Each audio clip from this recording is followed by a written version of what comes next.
Welcome, everyone, and happy early Independence Day. Hopefully no aliens show up like in the blockbuster film with Will Smith from a couple years ago. But nonetheless, I am happy to have you all here today for Talent Experience Live, the show that covers everything that you need to know in talent acquisition, talent management, talent software, human resources as a whole, and everything in between.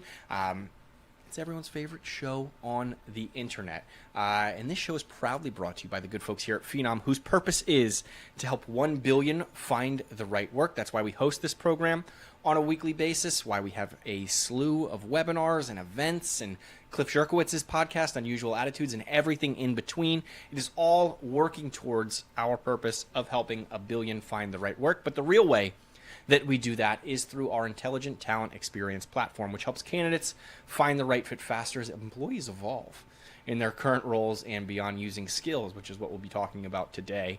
Recruiters achieve next level efficiency and productivity, and managers get to build better teams through data automation and analytics. So if any of that interests you at all, immediately following this program, don't walk to phenom.com to learn more. And we can't wait to give you a demo if you feel so inclined. Hit that demo button. Give it a shot. That's my best YouTuber impersonation. Without any further hesitation, I want to jump right into today's topic because it is a hot topic. We've been talking about skills on this program for quite a while, and last week or the week before, my memory escapes me. I'm already on a 3-day weekend. Don't blame me. Everest released a groundbreaking skills intelligence peak matrix, and I think Phenom did. We're proud of how we did. I won't say we did well. I won't say we did poorly, just that we are proud. And today I have a very special guest, John Deal, who recently penned a blog about this particular topic to chat all about it. Welcome to the program, John. Thank you for having me, Devin. Always good to be here on TXL. I know, you're one of my favorite guests. It's not because you're one of my only guests. It's because you are truly one of my favorites. You bring the energy. We have good conversations every time. We certainly do. I want to ask you, what is the peak matrix from Everest Group? What exactly does it entail? Sure. So the peak matrix is kind of what I would call a vendor comparison type of report, where they go in and they focus on a specific topic, in this case skills intelligence, and they rate vendors on two axes, right? One is market impact and one is innovation, vision, capabilities, things like that. So if you think about it, it's how innovative is your technology and how well are you helping customers adopt that technology. So that's kind of the way that they create it. And on those two axes, you can be bottom left, which is you got a lot of work to do, or you can be on the top right, which is you're really top of the mountain, I guess. That makes sense. At the top of the Everest mountain, if you will. That's So right. it has nothing to do with Neo in the Matrix. There's no red pill, blue pill, anything along those lines. No, this is real, buddy. This is fantastic. Although I am a big Keanu Reeves fan, so I think that should be noted. What else is included in the evaluation? You mentioned kind of adoption, the technology itself. Are there general, types of information or insights from vendors that you can find from this? Yeah, so Everest did a great job. They are the analyst firm that put this report out, and they covered a lot of ground in this report. So not only were they looking at skills as a source of data, but they were looking at the usefulness of that data for talent development, for talent acquisition, for planning. So it was a very broad base that they covered in this report, and believe me, it was a lot of questions to answer. I blocked most of it out, but it was a pretty big request for information that we submitted because they wanted to be as comprehensive as they could, because their audience is broad, right? And one of the things we've talked about on the program before is that skills have a lot of uses, right? Mm-hmm. There was some type of a rhyme that we did that escapes me at the moment, but it was related to shrimp and skills. There was the bubblegum shrimp skills right. episode. We also did like a Sweet 16 of skills. We've We talked did. about skills for a long time here. Yeah, absolutely. Skills pay the bills. They absolutely do. They are the real deal. It's funny that we mention that because The evolution of skills, and you mentioned, all of the data that goes behind it and the data that went into this report. It's truly come a long way. I mean, we've been talking about it for years. I think we're on maybe the fourth skills day coming up. So we're going on 4 or 5 years. Now it has its own report. What do you think has aided in this evolution that it's getting recognized by some of these marquee organizations like Everest? Yeah, I think that the big thing is that people want to move beyond the hype, right? And they want to, vendors will say what they need to say sometimes to close business. Not us, we're straight shooters. But sometimes you need a third party opinion to really understand if it's all like vapor or if it's legit. And so that's what Everest is bringing to the table in this, which is one of the maybe the first or one of the first skills intelligence reports that I've seen out there. That third party analysis, that kind of deep dive into what's real, what's not real, and what is that true value that companies can get out of this. That makes perfect sense. I told numerous colleagues a couple weeks ago I wanted to start an analyst firm, just called Does It Work, right? Because there is a lot of vapor in the space, and it's just going in and seeing if the application or what you're selling actually works. And it sounds like that's what Everest did in this report, which is super exciting. I want to drill down a little bit more because we've spoken very abstractly about the way skills can be applied, right? Most of our use cases, I think, in our conversations at least, have applied to talent management, right? It's upskilling, it's filling in those future roles that may not exist yet, maybe removing some of those more remedial or older skills, right, that won't be necessary with the use of generative AI. What type of use cases did the report dive into when it came from skills? Was it talent management in that association, or was it also applied to maybe the candidate experience and finding the next round of talent?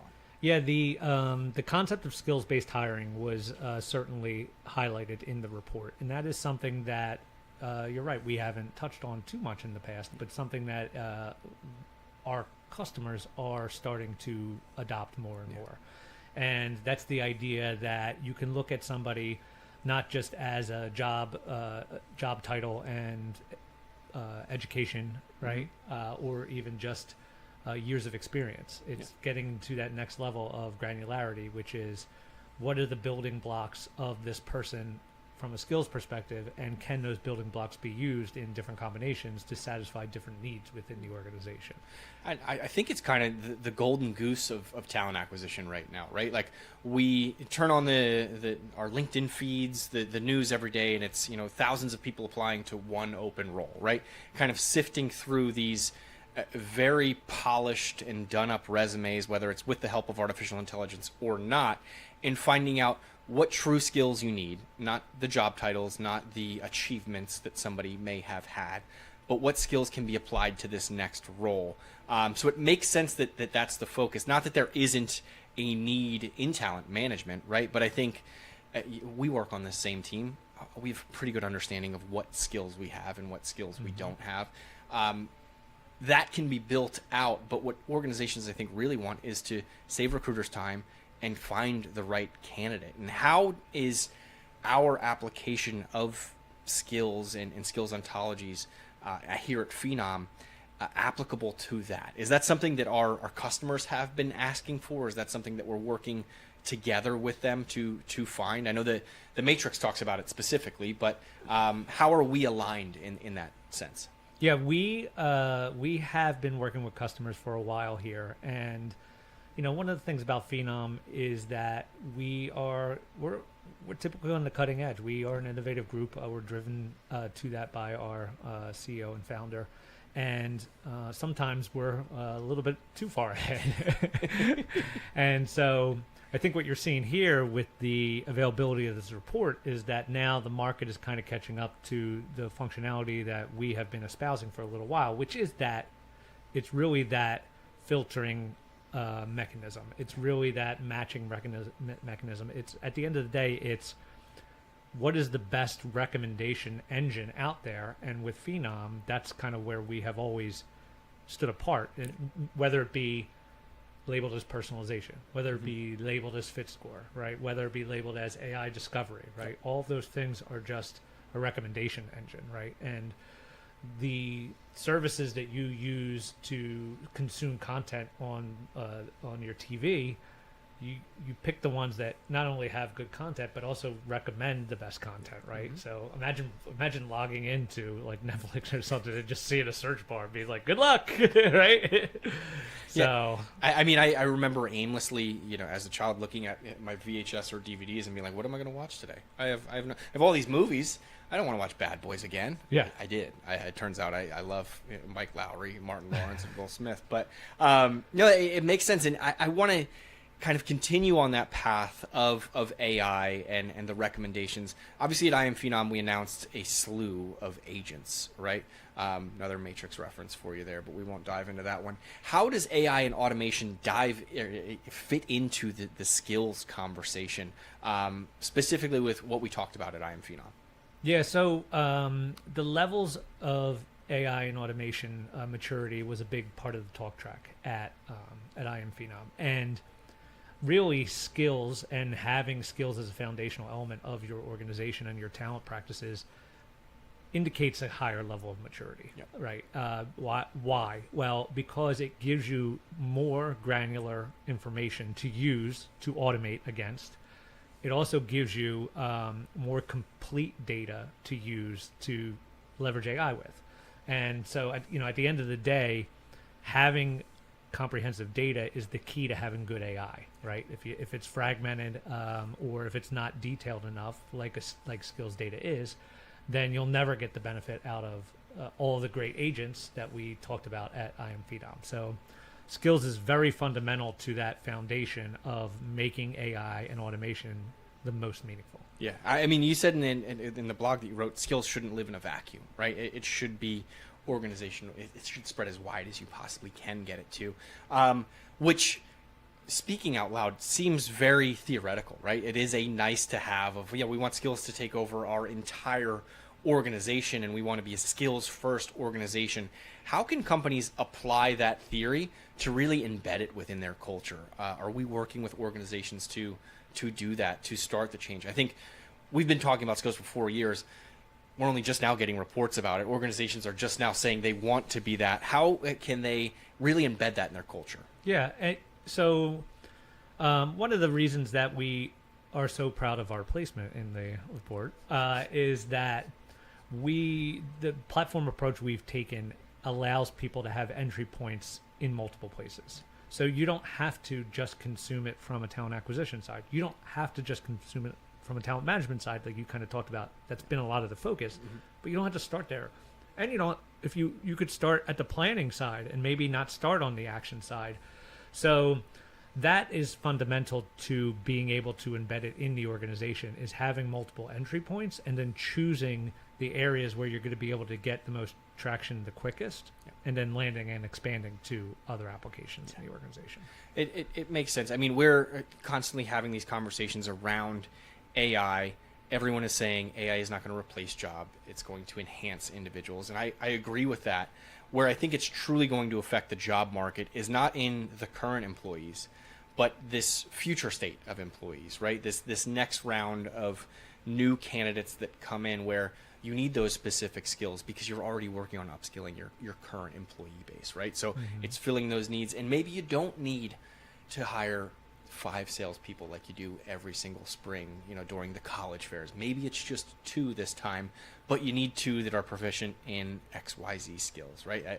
That's where I envision it happening from a cultural perspective, is you have it established within the organization. Now you're moving outward facing for that next round of talent.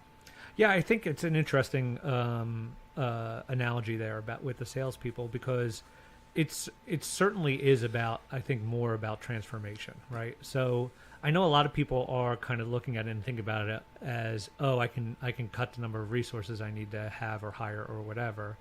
But the other way to look at it is, what if I hired those same 5 people, but they were 150% more efficient in getting me graduates on staff, right? Then I don't have to go to the fall college fair, right? Or I can focus on going to, Penn State or Harvard or MIT, wherever I might meet, right? Yeah. As opposed to spreading those 5 people thin across the whole Northeast or, whatever it might be.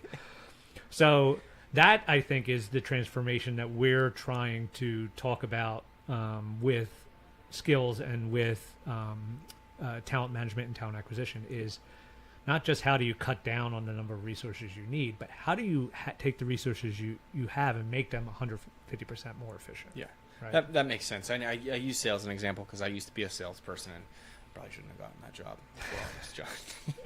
You're doing a great job selling it now. Less Devin Fosters. I was meant to be a marketer. That's what my mom tells me.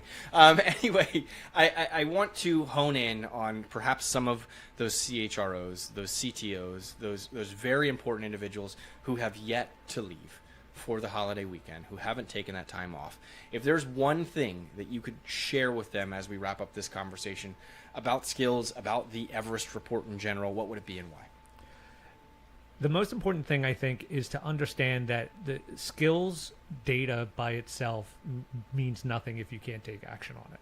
So as you start to evaluate your skills strategy, it needs to be data strong and it needs to be application strong. And there needs to be tight coupling between those two so that nothing is lost in translation. Yeah. And so at the end of the day, it's not just about reporting or, mapping or insights and things like that. It's how can the outcome of my plan, how do I execute on that quickly? One of the things we talked about at Phenom was the lag between business strategy and HR execution.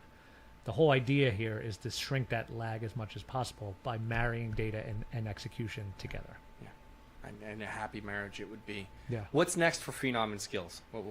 What can we leave the people with to look forward to this coming year? Well, we have a number of agents that we talked about a little bit at Phenom that I'm pretty excited about that are rolling out the second half of this year. One of the biggest problems that people have with skills, besides getting started, is, okay, now I'm started. Now how do I keep that data up to date? Yeah.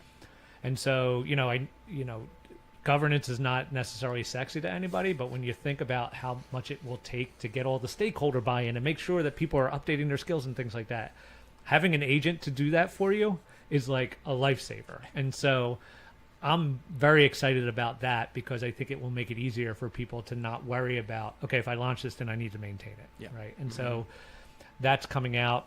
We have a number of different new experiences for employees coming out that are going to be more mobile centric for our deskless employees to be able to upskill in their jobs as well. So I'm pretty excited about that. Yeah, we should look into like trademarking, set it and forget it.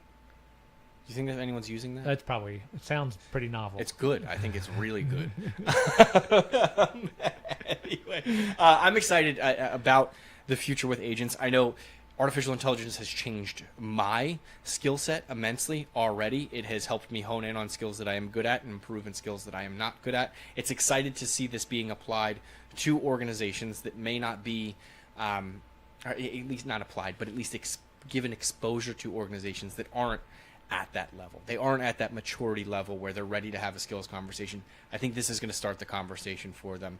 And, based on everything that you've shared, it sounds like Phenom is the place to go to start. Yeah, absolutely. And this is somebody else saying it. Yeah, besides us, which don't just take our word for always nice.